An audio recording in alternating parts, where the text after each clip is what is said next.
काजल!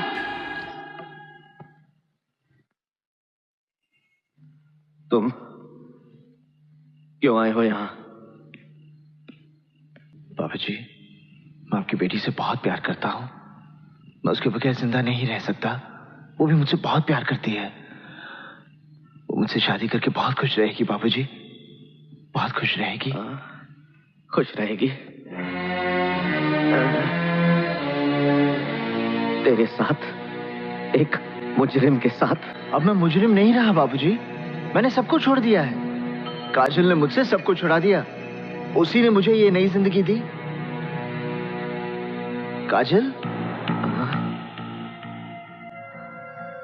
तुम ही बताओ ना बाबूजी को कि तुम मुझसे कितना प्यार करती हो। चले जाओ यहाँ से। क्या? हम कहते हैं चले जाओ यहाँ से।